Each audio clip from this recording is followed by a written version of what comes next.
obedece então aos avanços e o que teve de mais palpitante no último Congresso Europeu de Reprodução Humana, de Reprodução Assistida, que teve lugar na cidade de Lisboa, agora no final de junho de 2015. Né? Então eu queria pontuar mais dois tópicos que foram bastante explorados e que têm um interesse muito grande do ponto de vista clínico.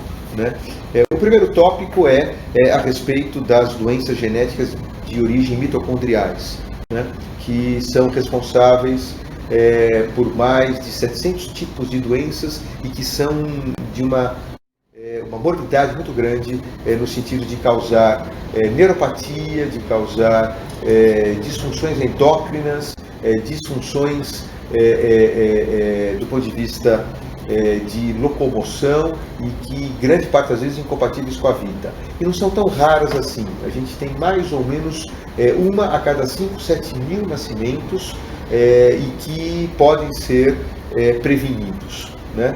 E esse é um tópico, e o outro tópico também importante é a respeito, novamente, de como poder melhorar a implantação embrionária. Então, aqueles casos onde a gente faz a fertilização in vitro, a gente transfere embriões de boa qualidade e a paciente não engravida depois de 2, 3 ciclos. Né? Então, o que fazer, o que propor para melhorar essa taxa de sucesso? Então, voltando então para as doenças mitocondriais, voltou à tona então a manipulação genética, voltou à tona então aquela situação de se fazer uma transferência de citoplasma em casos muito específicos, em casos onde se tem o diagnóstico de uma doença mitocondrial. Então não tem jeito. A única forma que a gente pode ter de evitar esse tipo de doença é retirando então todo esse DNA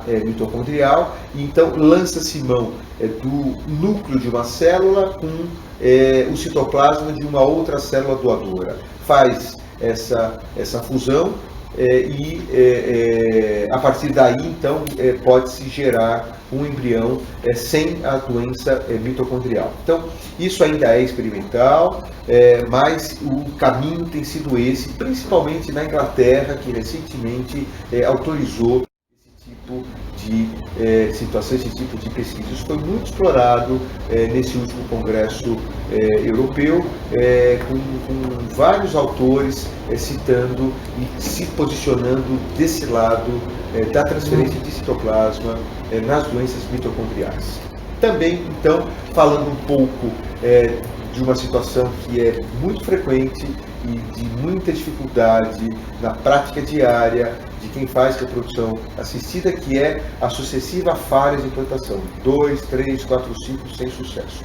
Então veio a história da arranhadura endometrial, da biópsia endometrial, do que é conhecido como scratching, que nada mais é do que a tradução é arranhadura endometrial, que procura dar uma situação inflamatória nova a esse endométrio, e existem trabalhos dizendo que num grupo seletivo de pacientes com má implantação, essa situação pode melhorar.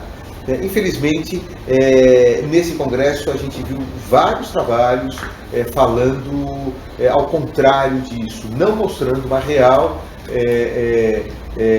situação favorável ao scratching antes da transferência embrionária. E o que ficou mais ou menos de consenso é que, quando indicado, deve ser indicado exclusivamente em caráter experimental e num grupo selecionado de pacientes que não tiveram a sua implantação em mais de 2 ou 3 ciclos de fertilização com uma transferência de embriões de boa qualidade. Então, 2 pontos importantes: a doença mitocondrial com a transferência de citoplasma e, novamente, a situação da arranhadura endometrial, do scratching, em pacientes má implantadores.